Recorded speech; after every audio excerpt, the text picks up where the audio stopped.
Emmanuel Macron va s'adresser aux Français ce lundi à 20 h, un discours crucial pour la suite de son quinquennat pour convaincre les Français qu'il a compris le message de la crise des Gilets jaunes. Finalement, pour vous, la France aurait-elle prise une couleur, autre couleur? Oui, absolument. Pour vous, la France est-elle devenue jaune? Absolument. En l'état actuel de la situation politique en France, ce qu'il faut notifier, c'est que le mouvement des Gilets jaunes est un mouvement de contestation sociale, dû à l'injustice sociale et à l'injustice fiscale. Globalement, les salariés payent trop d'impôts en France. Et ça pose un problème, M. Traoré. Vous travaillez, si vous gagnez 2 000 €, il est sûr que l'État va vous taxer sur une bonne partie de votre revenu. Et alors que les plus riches ne payent pas plus d'impôts que les plus pauvres. Donc cette injustice fiscale, cette injustice sociale par rapport aux revenus pose problème. Et en débat aujourd'hui, je suis tout à l'heure sur BFM TV, des analystes français qui en parlaient et qui disent qu'aujourd'hui, il est très important qu'il y ait un débat sur la 6e République, sur les privilèges en France. Parce qu'il y a une classe sociale qui est au-dessus d'une certaine redevabilité étatique et fiscale, alors que les plus pauvres continuent de payer pour les plus riches. Ce système antidémocratique... Finalement, la France est-elle un pays... Un pays de taxes et d'impôts. C'est un pays de taxes et d'impôts. La classe... pour la classe ouvrière et salariale et qui a un revenu qui n'est pas un revenu de riche. Alors que ceux qui sont riches, je rappelle simplement que la polémique est partie de la suspension de l'ISF, l'impôt sur la fortune.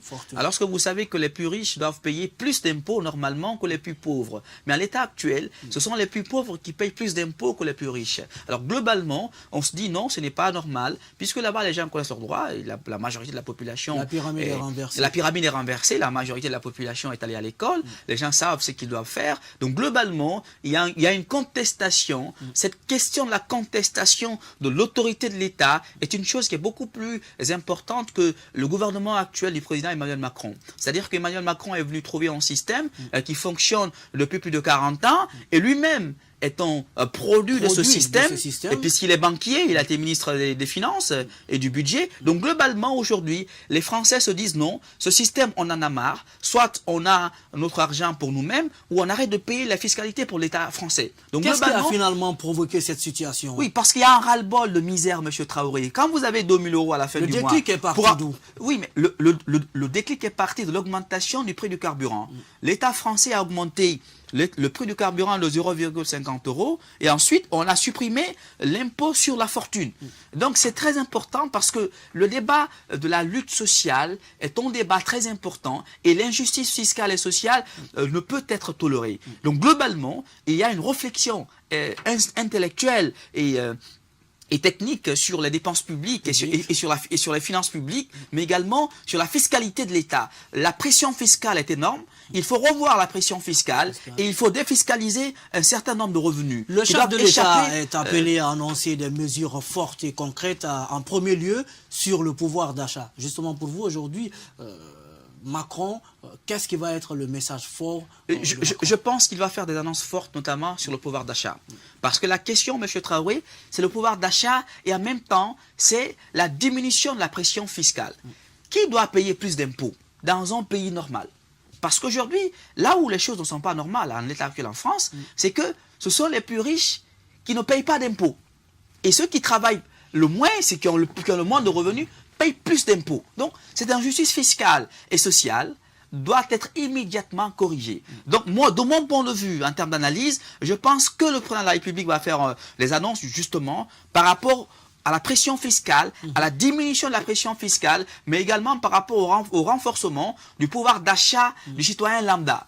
Ce Français qui est au village, qui n'est pas à Paris, qui n'est pas à Marseille, qui est dans un village en France, qu'est-ce que l'État fait pour lui? Parce que la question, c'est cela. Il faut aujourd'hui, en vertu du principe d'égalité des citoyens devant le service public... Est-ce que cela veut dire que il y a deux catégories pour l'exécutif, c'est d'éviter un cinquième gilet jaune? Absolument, parce que ce que vous ne savez pas et que peut-être il est très important de souligner, c'est que si aujourd'hui le gouvernement français ne trouve pas une solution immédiatement à la question des gilets jaunes, ça va entraîner des conséquences politiques majeures.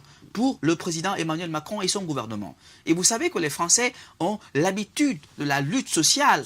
Vous vous rappelez de la Révolution française de 1789. En 2005, vous vous rappelez des émeutes dans les banlieues parisiennes contre le président Nicolas Sarkozy. Et là également avec Emmanuel Macron, vous voyez la tendance. Donc globalement, les marches des Gilets jaunes sur Paris et dans les autres provinces de France est un sentiment de ras-le-bol généralisé par rapport à la malgouvernance politique dans le pays. Donc globalement, le président de la République devra faire des annonces fortes, notamment sur la défiscalisation de certaines sources de revenus et la justice fiscale pour faire en sorte que ceux qui travaillent le plus et qui n'ont pas assez de revenus payent moins d'impôts et que ceux qui ne travaillent pas et qui ont plus d'argent payent plus d'impôts et que les privilèges, certains privilèges soient abrogés. Pour vous aujourd'hui, est-ce une partie de la population ou bien c'est tous les Français? Quand on parle de 136 000 Français qui se sont mobilisés le samedi Oui, c'est 136 000. Je rappelle que la population française... Et plus de 4 500 et quelques interpellations finalement. Oui, j'ai vu les chiffres du ministère de l'Intérieur avec la gendarmerie et la police nationale. Il y a plus de 60 millions de Français, M. Traoré. Il y a plus de 60 millions de Français. Les 136 000 manifestants sont les porte-voix de plus de 60 millions de Français. Donc globalement, la question, c'est que fait le président Emmanuel Macron pour faire en sorte que la population soit rassurée. Parce que vous savez, aujourd'hui, le débat, c'est par rapport à la pression fiscale, par rapport à la justice sociale. C'est extrêmement important. La notion de service public. Il y a un arrêt en droit administratif, c'est l'arrêt Barrel, Conseil d'État 1944. Le principe d'égalité devant le service public. Aujourd'hui, les Français qui ne sont pas à Paris, qui ne sont pas à Marseille, qui ne sont pas dans les grandes agglomérations, qui sont dans les villages reculés de la France, sont dans l'agonie totale, dans la misère. Même ceux qui sont à Paris sont dans la misère. Parce qu'à la fin du mois, vous n'arrivez pas à joindre les deux bouts. Là, si vous avez 2 000 €, si l'État vous prend les taxes et que vous payez votre loyer, le gaz et que vous faites face à vos dépenses au quotidien, finalement, vous n'avez plus rien. Donc globalement, c'est inacceptable. Alors que ceux-là qui sont riches et qui ont suffisamment d'argent ne payent pas cette fiscalité. Donc globalement, il y a une question de la pauvreté des travailleurs. Qu'est-ce qui va se créer finalement? Je pense que le président de la République c'est le retour à la case de départ ou bien d'autres améliorations vont être portées? Je pense qu'il va supprimer certaines fiscalités sur le revenu. Certaines fiscalités sur le revenu seront supprimées et on va augmenter le pouvoir d'achat du travailleur français. Alors, d'un autre côté, déjà, le président est attendu par bon nombre. Aujourd'hui, la situation risque de s'améliorer ou bien de s'amenuiser en France. Je pense sincèrement qu'elle va s'améliorer. Je pense que la décision que prendra à 20 h le président Macron aura un avenir sur son avenir politique. Alors, ça aura un impact sur son avenir politique. Je rappelle qu'il est élu en 2016, je crois, et qu'il va être réélu en 2021. Donc globalement, il est très intéressant qu'il prenne des décisions politiques fortes par rapport à la fiscalité. Voilà. Emmanuel Macron a paru grave durant cette réunion, a témoigné Jean-Luc Maudenc, maire de Toulouse, et le président de France Urbaine. Je l'ai senti dans l'esprit de rester responsable, de ne pas paniquer et de ne pas verser dans la démagogie. Pour vous? Oui, je pense qu'il va prendre... Macron va toujours rester dans sa position? Non, mais il y a une philosophie qu'on a de Macron aujourd'hui. Les Français pensent qu'il est le président des riches. Et ça, les gens s'étonnent, les gens ne sont plus étonnés qu'il soit le président des riches, alors que la majorité n'est pas riche, justement. Donc il faut qu'il soit le président de la République. Quand vous êtes président de la République, vous n'êtes ni le président des riches, ni le président des pauvres. Vous êtes le président de l'ensemble de la population. Vous devez faire en sorte que votre politique publique puisse aider à la fois les pauvres et les riches. Et qu'il y ait l'égalité citoyenne. Parce qu'en fin de compte, ce que l'on recherche, c'est l'égalité devant les charges publiques, devant les charges fiscales. On ne peut pas créer d'inégalité, d'injustice par rapport à la fiscalité, M. Traoré. Alors, les Gilets jaunes sont restés longtemps à l'attente d'un discours, d'une annonce faite par le président Macron. Ça a pris assez de temps. Pour vous aujourd'hui, est-ce qu'il y a espoir? Il y a beaucoup d'espoir. Je N'y pense a-t-il que pas péril en demeure? il n'y a pas de péril en la demeure parce que vous savez, la France n'est pas comme l'Afrique. Hein. Là-bas, les gens sont directs. Si vous ne faites pas ce qu'ils veulent, mais ils attendront l'élection présidentielle et ils ne passeront pas à côté. Qu'est-ce qui se joue alors aujourd'hui? Je pense que le destin politique du président Macron se joue.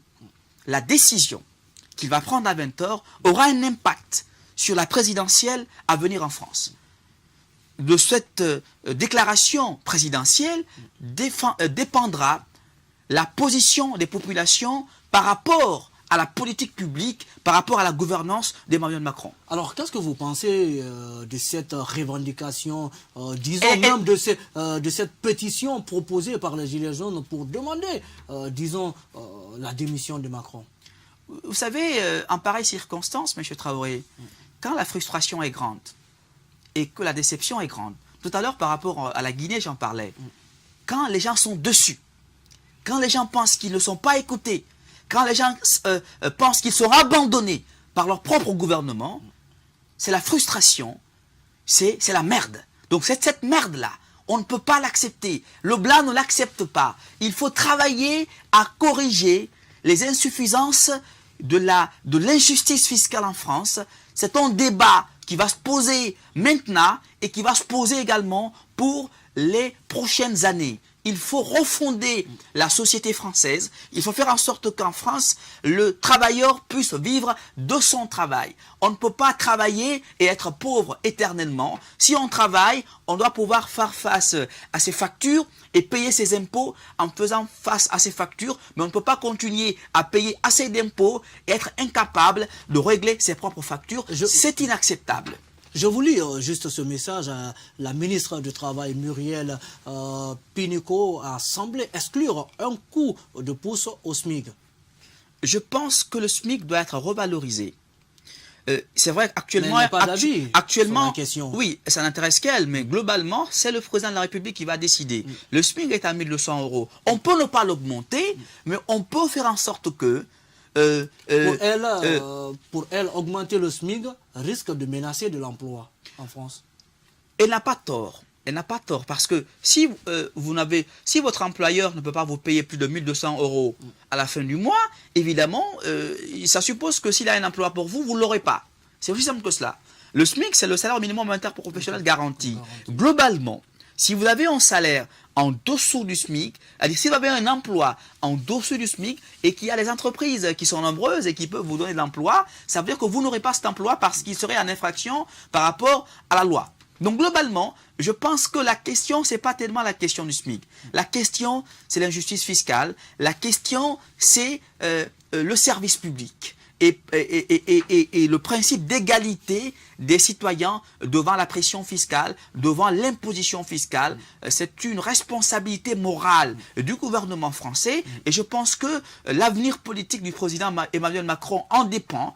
Ce discours le 20h prendra, je vous assure, un coup très important pour la prochaine élection présidentielle. Voilà, mesdames et messieurs, pratiquement nous arrivons à terme de ce numéro d'analyse de cette soirée. Encore bonsoir chez vous. Idrissa Condé, merci d'être passé. Bonsoir à vous, M. Traoré, et bonsoir à nos téléspectateurs. Le débat continue chez vous. On se retrouve demain pour un autre numéro de cette émission. Au revoir.